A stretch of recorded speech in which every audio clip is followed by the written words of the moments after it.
you a lot about the German political system. They will be able to probably answer all your questions.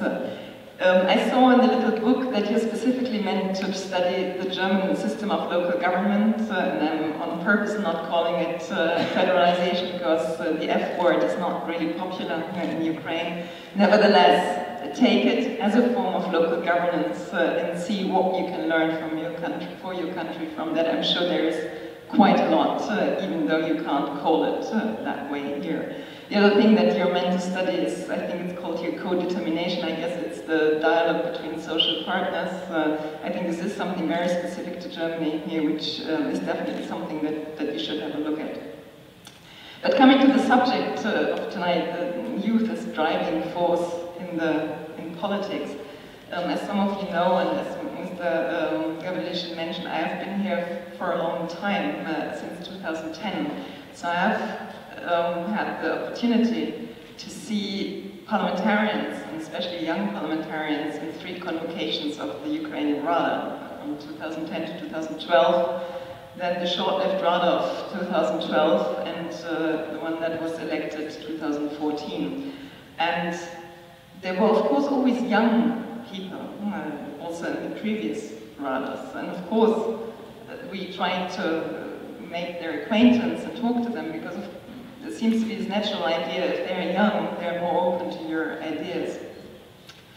I have to say that there were actually in the beginning quite a few who were young, but not open to new ideas. They were not decided to bring Ukraine forward on its way towards a brighter future, towards a better economic, better political system.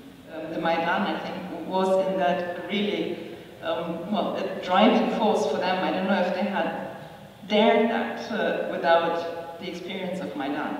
Because, of course, there is something different of working in civil society, even though you do good work there, and being in parliament and in politics. I think most of those who have now entered the Rada for the first time have realized that it is probably much harder to work in parliament than to be an active part of civil society.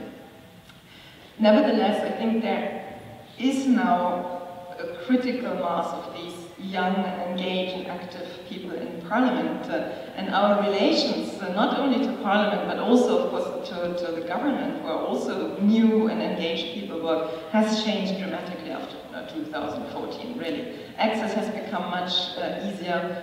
And these new people are good in 2 ways. They're not only more accessible to our message that we want to bring from our governments here, and they see us faster, and they see us longer, and they listen to us more.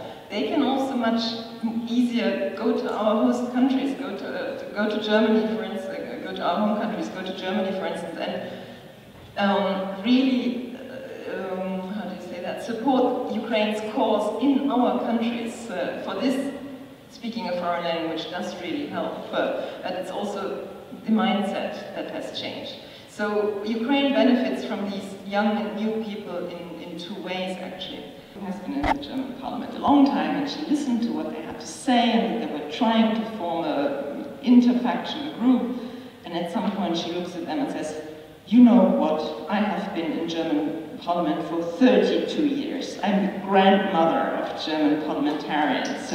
You listen to me now." Viola von Kramon probably knows that I speak of Marie-Louise Beck, a Green Party member. She is a very energetic lady. She said, "You listen to me. You form this interfaction group now. You don't wait any longer." And I see Serhiy Leshchenko, he's really not easy to be frightened, and looks at her and says, "You're right, madam. You're right. We will do it immediately this weekend now. We have been quarreling like true Ukrainians on the name of our group. We will just do it now." Well, they did it that weekend, and that way the Euro-optimists were born.